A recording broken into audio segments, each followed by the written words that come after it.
Sejarah bukan sekedar cerita masa lalu, ia adalah fondasi masa depan. Vladimir Lenin, tokoh revolusi Rusia sekaligus pendiri Uni Soviet, kerap dipopulerkan dengan kalimat, "Cara paling mudah menghancurkan sebuah bangsa adalah dengan menghapus ingatan tentang sejarahnya." Peringatan ini lahir dari kesadaran bahwa tanpa mengenal sejarah, sebuah bangsa akan kehilangan jati dirinya. Ia bisa kaya raya, memiliki senjata, bahkan teknologi tercanggih. Tetapi tanpa sejarah, ia rapuh, mudah diombang-ambingkan dan gampang dipecah belah. Ironisnya, peringatan itu seakan menimpa negerinya. Uni Soviet pernah berdiri sebagai adidaya, menyaingi Amerika Serikat dalam politik, ekonomi, hingga teknologi.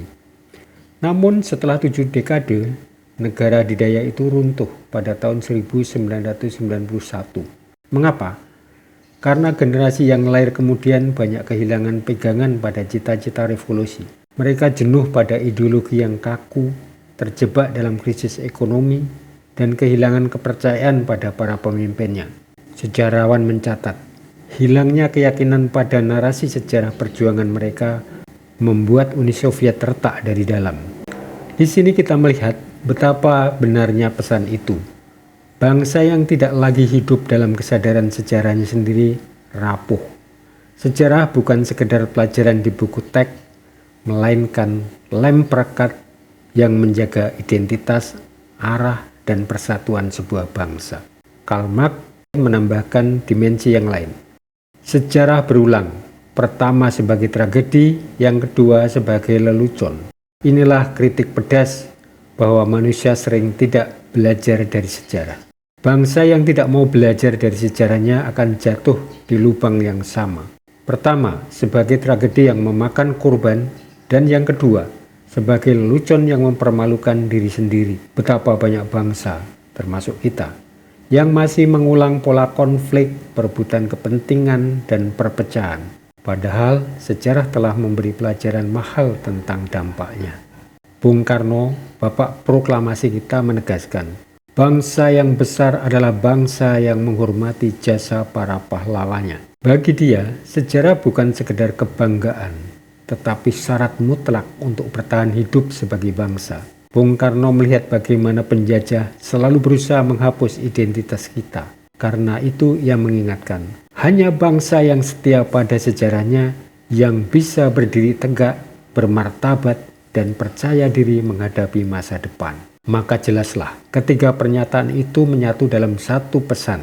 Sekali lagi Bung Karno mengatakan, jas merah, jangan sekali-sekali meninggalkan sejarah. Karena sejarah adalah cermin untuk melihat kelemahan kita, sebagai kompas untuk menentukan arah, dan sumber kekuatan untuk menjaga masa depan.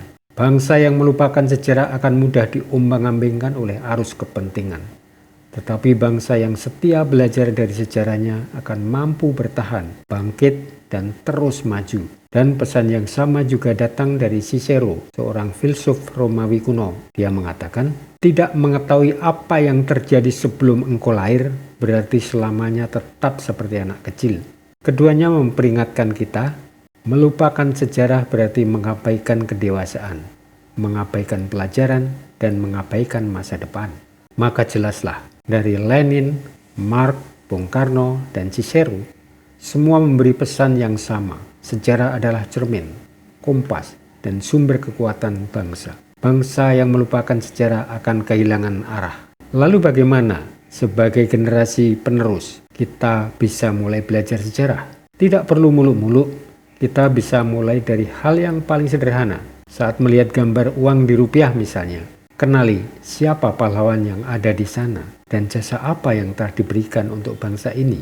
Kemudian perlakukanlah lembar itu dengan baik, bukan semata-mata karena nilai uangnya, tetapi karena ada gambar orang besar yang berjasa pada negeri ini. Saat melewati sebuah jalan dengan nama pahlawan, luangkan sejenak.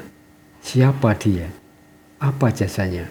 Saat di tempat baru, kenali monumen atau bangunan bersejarah di sekitarnya. Dengan cara sederhana itu, kita menjaga api sejarah tetap menyala. Kita belajar mengenal para pendahulu agar tidak kehilangan pijakan.